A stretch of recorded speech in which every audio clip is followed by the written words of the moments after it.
This video is brought to you by my supporters on Patreon.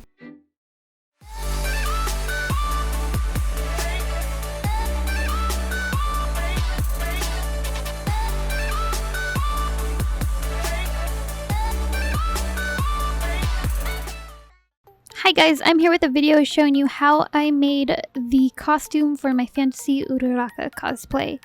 To start off, I took a dress that I had that made like for a good base. It was already the similar shape as her dress. Unfortunately, I did not have the pattern for this dress anymore, even though I did make this dress and used I think it was Simplicity or McCall pattern. I didn't have it. I lost the pattern. So I just took the dress that I had and traced around it to create a new pattern, the same pattern that I would have had I not lost the original pattern. And then I transferred that to my fabric and cut out all of the fabric pieces. The fabric I'm using for this is actually the same bedsheet that I used to make my Kana cosplay.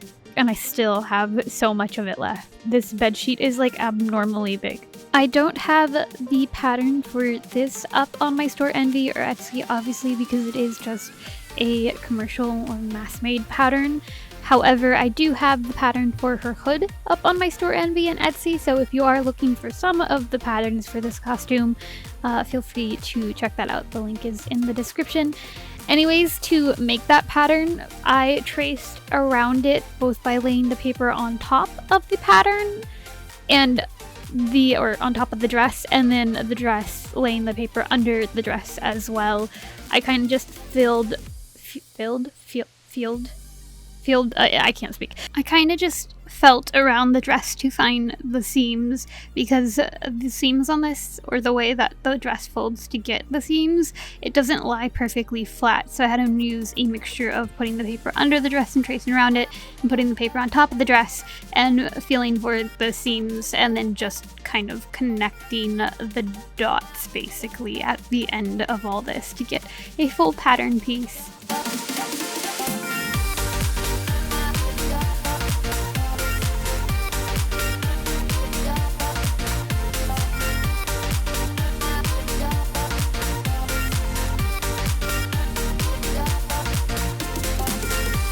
Alright guys, so I have pinned together a bunch of the panels, but my camera's about to die, so I'm not going to get it in video, but what I'm doing is just sewing right down along the edge, and that's where my camera died. So what I was trying to say is I pinned all of the skirt pieces together and sewed those together except for the back center, and then I did the same with the top. I sewed all of the top pieces together but leaving the center back open, and then I pressed those seams flat and open and then pinned the skirt to the top.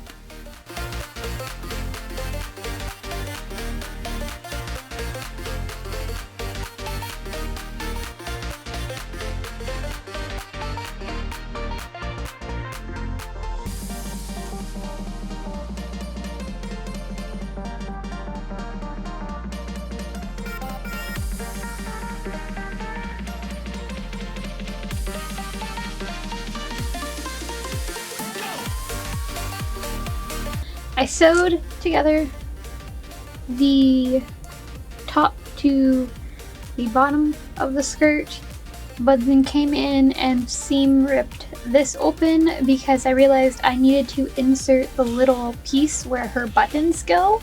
Since I'm not making it an actual button-up dress and this is just decorative, I need to sew that on top of that middle section. So that part is currently just clipped open, and I might need to seam rip it open a little bit more, but we'll get to that later. First, what I did was I made this very long rectangular piece that's going to go down that center part, and it's just made out of brown fabric. I went ahead and folded over the edges and ironed it down so that it will be easier to sew.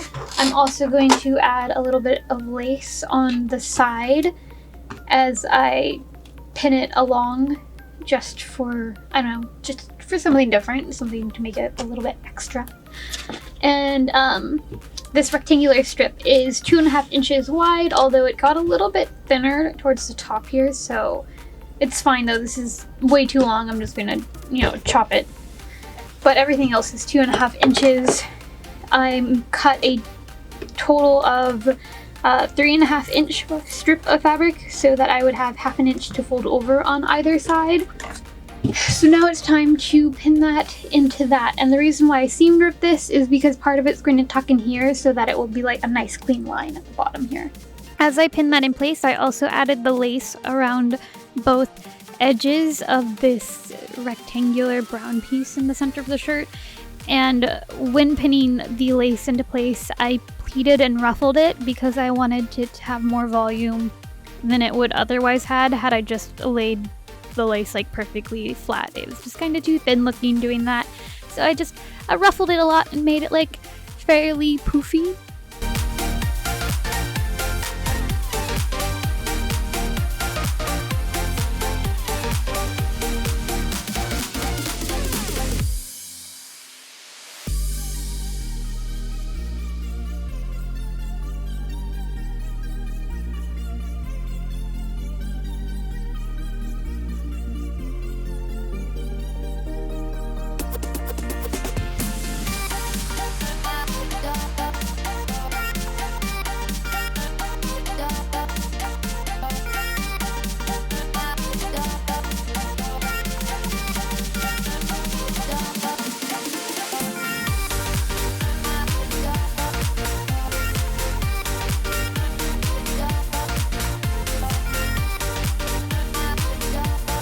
Alright guys, I'm back, and as you saw from that last clip, I have pinned on that brown strip of fabric from earlier, as well as added the lace onto the side, so I only need to sew once, right down either edge.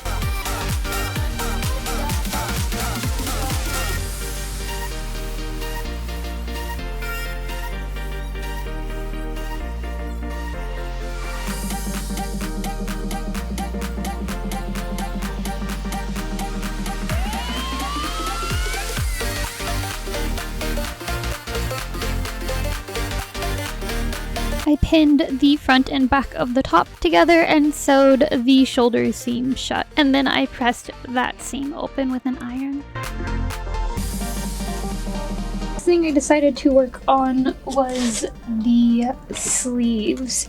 So for the sleeves, she has this like a leather detail on her sleeve, and this is the only leather fabric I have lying around. It looks black on camera for some reason, but it's not. It's just a really dark brown. So because it's this kind of leathery fabric and whatnot, it's not ever going to fray or anything like that, and I've decided to just not fold over the edges. Like usually I'd fold over the edges and they would look like this, like for fabric like this, you'd fold over the edge because then it looks nice, but this fabric looks fine without it being folded over as long as you cut it really like nicely and neat. So I'm going to sew this down, and once this is sewn on, I'm going to fold the sleeves in on each other so that the right sides are together, and straight stitch down this outer edge so that it's like a completed sleeve.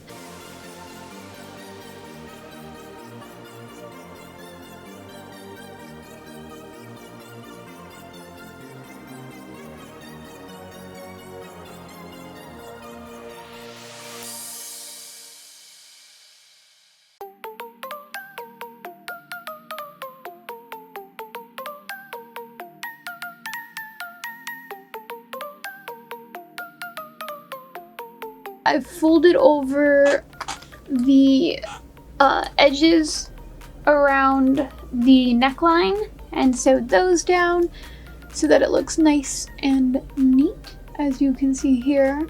So now what I'm going to do is I have pinned the sleeves into place, and I'm just going to sew this down. So the seam that I lined up for the sleeves was this bottom middle seam because that's the only seam on the sleeve on the other side.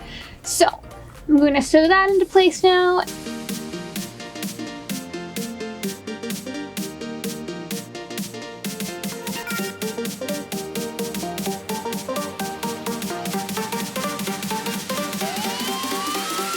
Alright, so the sleeves are sewn on, and I went ahead and pinned the zipper into place, and I'm just going to go ahead and now sew that down again using a straight stitch.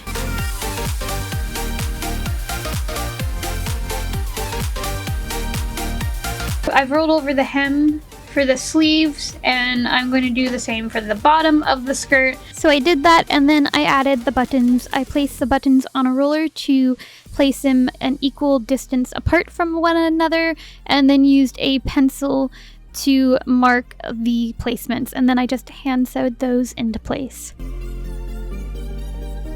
So one of the last things I did was add lace to the bottom of the dress. I also replaced the buttons with different buttons. I liked these ones better. They looked a little bit more like wood and a little bit more natural, and that's what I wanted since her staff is all wooden. That's pretty much it. This dress is done. Now all that I have to finish is the belts. Alright guys, so for the last part of her dress, I have to make the belts. So I have that fabric that I used for the arm pieces, and I've drawn out basically just a really long rectangle. I've also went ahead and done the same thing for the belts that are on the boots. So for the belts that go around the arms, I made it 2.5 inches wide so that when I folded it in, it would be between like 1.5 to 2 inches wide. I measured around my arm where I'm going to be putting the belts, and then added on an inch for it to like velcro into place. For the boots, these are about 3 inches wide, so that they will be between 2 to 2.5 inches wide when everything's like folded over. And again, I measured around my legs and then added a couple extra inches to account for boot size. I don't have the boots right now, so I have no idea how wide it's going to be or how chunky the boots are, so I just added on like 2 extra inches so that they can overlap and they can fit around the shoes.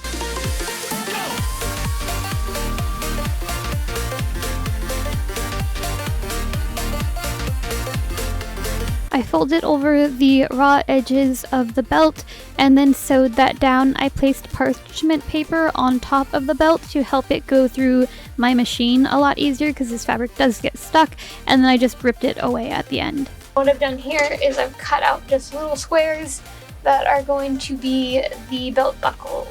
I'm going to go ahead and sand these a little bit just to clean up the edges, and then I'm going to prime these with PlastiDip and then paint them with silver paint from my airbrush, and then coat them with a clear glossy paint and then glue them onto these. I don't know how much of that process I'm going to film, which is why I'm saying it all now, what I'm going to do with it.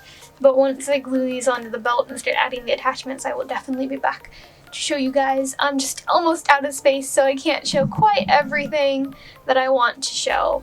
And by out of space, I mean like on my memory card and computer. Hopefully you guys get the idea though. They're just little squares with squares cut out.